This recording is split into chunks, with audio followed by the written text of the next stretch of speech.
Hello viewers, welcome to my channel নিপাস kitchen blog থেকে। আসসালামু আলাইকুম। কেমন আছেন আমার বন্ধুরা সবাই? চলে আসলাম আপনাদের সাথে শেয়ার করার জন্য কই মাছ ভুনা করব। তো আজকে আমি একটু কই মাছ ভুনা করব। ভাবলাম যে আপু ভাইয়াদের সাথে একটু শেয়ার করি। তো সবাই কই মাছ ভুনা করেন বাসায়, তো আজকে আমি ভুনা করব, এটা আপনাদের সাথে শেয়ার করব।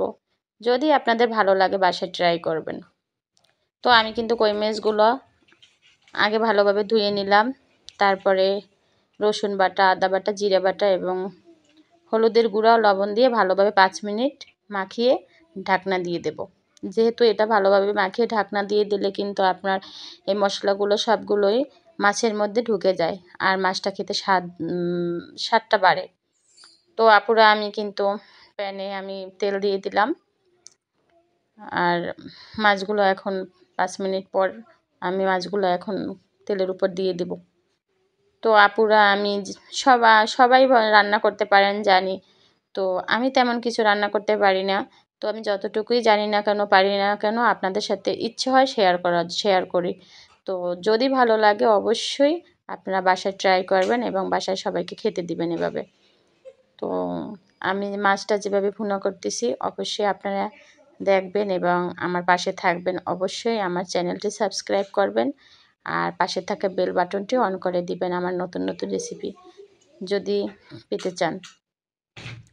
তো আপুরা দেখেন আমি মাছগুলো সবই দিয়ে দিলাম। আমি কিছু মাছ কেটে দিয়েছি মাঝখান থেকে, যেহেতু মাছগুলো অনেক বড়, আর কিছু মাছ আস্তে রেখেছি। মাছগুলো আগে ভালোভাবে আপনি লালচে বর্ণ করে নেবেন। বেশিটাও ভাজি করবেন না, যেহেতু কই মাছ, ট্যাংরা মাছ এগুলো বেশি ভাজি করলে কিন্তু খেতে অতটা স্বাদ লাগে না। তো আমার বাসায় আনায়ার বাবা কিন্তু একটু বেশি বেশি ফ্রাই পছন্দ করে। আবার আমার মেয়েরা অতটা ফ্রাই ভালো লাগে না। তো আবার আমার শ্বশুর, সেও মাছটা কষা মাছটা সে খেতে পছন্দ করে, দুভাজি এই যে মাছটা পছন্দ করে না। তো তার ছেলের জন্য খেতেই হয়। তো দেখেন আমি কিন্তু মাছটা ভেজে নিয়ে নিলাম লালচে বর্ণ করে। এখন আমি কড়াইতে তেল দিয়ে এখন মশলাগুলো কষা করে নেব। তো আমি কুচি করা পেঁয়াজগুলো প্রথমে দিয়ে লালচে বর্ণ করে নেব। অবশ্যই আপনারা অনেক ভালো রান্না করতে জানেন, যেহেতু আমরা সবাই তো মেয়েরা সবাই ভালো মন্দ রান্না করতে জানি। তো এক একজনে এক এক ধরনের রান্না, এক এক ধরনের মাছ কষা করে, গোশ ভুনা করে। তো নতুন নতুন রেসিপি কার না খেতে ভালো লাগে। তো একঘেয়েমি রান্না কিন্তু সবসময় খেতে ভালো লাগে না। তো আমার রান্নাটা যদি ভালো লাগে অবশ্যই বাসায় আপনি একদিন হলে একটু ট্রাই করবেন এবং বাসায় সবাইকে খেতে দেবেন। তো আমি কিন্তু নতুন করে আবার মশলাগুলো সব দিয়ে দিচ্ছি। আপনি অবশ্যই একটু আদা বাটা দিয়ে দিবেন আর জিরা ধনিয়া বাটা আমি দিয়ে দিলাম, রসুন বাটাও নতুন করে দিয়ে দিয়েছি। আর আমি কিন্তু পেঁয়াজ কুচিও দিয়ে দিলাম, পেঁয়াজ বাটাও দিয়ে দিয়েছি। যেহেতু আমার অনেকগুলো মাছ, একটু মশলা বেশি প্রয়োজন। তো আমি কিন্তু ভালোভাবে কষিয়ে নিচ্ছি। আপনার লালচে বর্ণ হলে আপনি একটু পানি দিয়ে দিবেন। তো আপুরা অবশ্যই আমার পাশে থাকবেন। তো আমার সবাই তো দেখতে পাচ্ছেন আমার চ্যানেলটি নতুন। তো যদি আমার রান্না ভালো লাগে একটু বাসায় ট্রাই করবেন। আমি কিন্তু এখন একটু পানি দিয়ে হলুদের গুঁড়া আর মরিচের গুঁড়া দিয়ে দেবো। আমি কিন্তু একসাথে হলুদ মরিচের গুঁড়া দিয়ে দেইনি। তো আমি কিন্তু প্রথমে মশলাগুলো কষিয়ে নিয়েছি, তারপর পানি দিয়ে কিন্তু আমি হলুদ মরিচের গুঁড়ো একসাথে দিয়ে দিয়েছি। আপনি এভাবে ভালোভাবে লালচে বর্ণ করে নেবেন। দেখেন আমার মাছটা কতটা মানে কালো হয়ে যায়, কালো ভুনা যে গোশ কালো ভুনা করি এরকম আমি মাছের কালারটা হয়ে গেছে আমার মাছটা কষা করে। এই মাছটা দেখতেও যেমন সুন্দর, দেখতেও ভালো দেখাচ্ছে, আবার খেতেও অনেক ভালো লাগছে। মাছটা খেয়ে কিন্তু আজকে অনেক সবাই মজা পেয়েছে যে মাছটা অসাধারণ লেগেছে। আপনি অবশ্যই আপুরা বাসায় এভাবে একটু একদিন হলে ট্রাই করেন। দেখবেন বাসায় অন্যরকম রান্না খেয়ে হয়তো আপনার প্রশংসাই করলো যে হ্যাঁ রান্নাটা অনেক মজা হয়েছে। তো দেখেন আমি কিন্তু পানি দেইনি, কষানো মশলার মধ্যেই কিন্তু আমি মাছগুলো দিয়ে ভালোভাবে কষাবো। উল্টে পাল্টে মাছগুলো একটু মশলার মধ্যে কষিয়ে নেব আবার। তো আপনি আস্তে আস্তে করে মাছগুলো কষিয়ে নেবেন। আমি কিন্তু একদম পানি দেইনি। তো আপুরা দেখেন আমি কিন্তু মাছের যে তেলটা ছিল, মাছ ভাজি করছি যে তেলটার উপর, তেলটাও আমি ভালোভাবে দিয়ে দিলাম। এই তেলটাই কিন্তু মাছে অনেক স্বাদ বাড়ায়। আপনি যখন মাছ ভাজি করবেন তেলের পরিমাণটা একটু বাড়িয়ে দিবেন, যেহেতু এই মাছের যে তেলটা এই তেলটা অনেক বেশি স্বাদ বাড়ায় আপনার মাছটা। দেখেন আমি কিন্তু মাছগুলো উল্টে পাল্টে ভালোভাবে নিচ্ছি। এর মধ্যে যদি আপনি 2 মিনিট কষিয়ে নেন তাহলে আপনার মাছটার মধ্যে মশলাটা ভালোভাবে ঢুকবে এবং খেতেও অসাধারণ লাগবে। দেখেন ভালোভাবে কষিয়ে নিচ্ছি।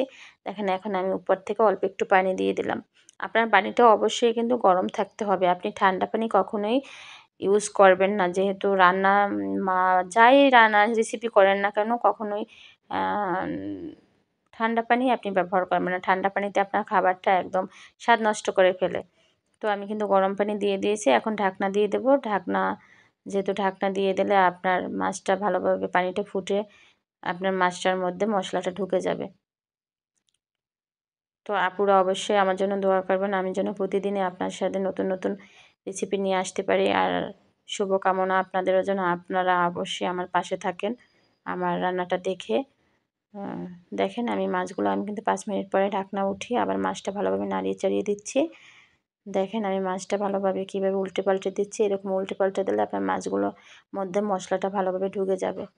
তো দেখেন আজকে কিন্তু আমার মাছ কষাটা খেয়ে সবাই অনেক অনেক প্রশংসা করেছে। সত্যি আপুরা আমার বাসায় কিন্তু মাছটা ভাত খেয়ে আমার বাচ্চারা বা আমার আয়রা আনায়ের বাবা বা আমার শ্বশুর বলছে, হ্যাঁ মাছটা অনেক চমৎকার হয়েছে, অসাধারণ হয়েছে মাছটা। আমি এজন্য আপনাদের সাথে শেয়ার করলাম আপুরা। যদি আপনাদের কাজে লাগে প্রয়োজন হয় অবশ্যই বাসায় এভাবে একটু ট্রাই করে বাসার সবাইকে খেতে দেবেন। আমি আবার চলে আসলাম ঢাকনা উঠিয়ে ভালোভাবে আমি আবার একদম পানিটা শুকিয়ে নিচ্ছি।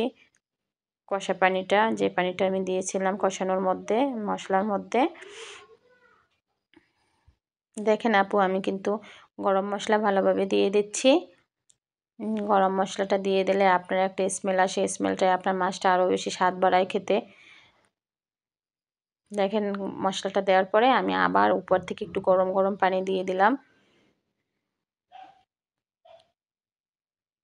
নাড়িয়ে চাড়িয়ে আমি কিন্তু মাঝে মাঝে কিন্তু এরকম পাতিল ধরে আপনি নাড়াবেন। বারবার যদি আপনি খুন্তি দিয়ে বা এরকম নাড়িয়ে চাড়িয়ে দেন তাহলে মাছটা ভেঙে যেতে পারে। তো আপনি কড়াইটা ভালোভাবে আপনি হাত দিয়ে ধরে কড়াইটা আপনি নাড়িয়ে চাড়িয়ে দেবেন। অবশ্যই আপুরা আপনারা এইভাবে একটু ট্রাই করবেন। আমি যেভাবে রেসিপিটা করছি দেখেন আমি অলরেডি হয়ে গেছে, ঢাকনা উঠিয়ে ফেলেছি, ঢাকনা থেকে কড়াই থেকে উঠিয়ে ফেলেছি। দেখেন আমার মাছটা নিয়ে আসছি টেবিলে। তো আমি দেখেন আমি বাটিতে বেড়ে আপনাদের দেখাচ্ছি। আমার মাছটার কালারটা দেখেন কতটা অসাধারণ এবং কতটা লোভনীয়। দেখেন আমার মাছটা উঠাচ্ছি। আমার বাচ্চারা আয়রা আনায়া খেতে বসছে। ওরা কিন্তু টুইন, আমার টুইন মেয়ে, যমজ ওরা, তারপর আমার ছেলে। তো আমার টুইন বেবিরা খেতে বসছে। তো দেখেন আমার মশলাটার কালারটা কতটা সুন্দর হয়েছে।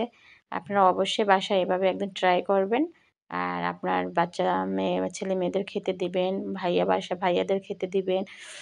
তো শ্বশুর শাশুড়ি বৃদ্ধ থাকলে বাসায় অবশ্যই তারা অনেক মজা করে খাবে। দেখেন আমি বাটিতে উঠিয়ে আপনাদের ভালোভাবে দেখাচ্ছি। দেখেন আমার কতটা সুন্দর কালারটা চলে আসছে। তো আপুরা শুভকামনা আপনাদের আমার সাথে থাকার জন্য। দেখেন এখন আমার বাচ্চাদের ভাত খেতে দেবো। তো ওরা ভাত খেতে বসে গেছে। অবশ্যই আমার জন্য দোয়া করবেন, আমি যেন প্রতিদিন নতুন নতুন রেসিপি আপনাদের সাথে শেয়ার করতে পারি।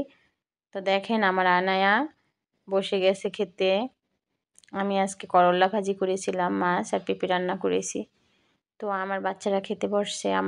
আমার এটা ছোট মেয়ে আনায়া, ওরা টুইন, ও ছোট, আর আয়রা হচ্ছে বড়। তো ওদের দিচ্ছি, ওরা খেতে বসছে। দেখি ওরা নিজেরা হাত দিয়ে কতটুকু খেতে পারে। আমার টুইন মেয়ে দেখতেছেন, ও আপনাদের হাই দিচ্ছে, আন্টিদের হাই দিচ্ছে।